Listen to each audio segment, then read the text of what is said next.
Hello and welcome back to the channel HardReset.Info, and today I'll show you how to contact AliExpress seller. Open AliExpress application on your device, and here what you want to do is firstly find specific seller that you want to contact, and to do that you need to open a product that you want to order.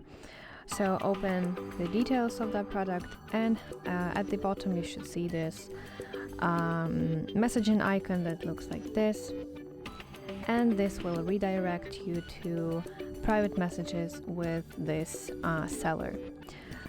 And here you can type your message and wait for your response.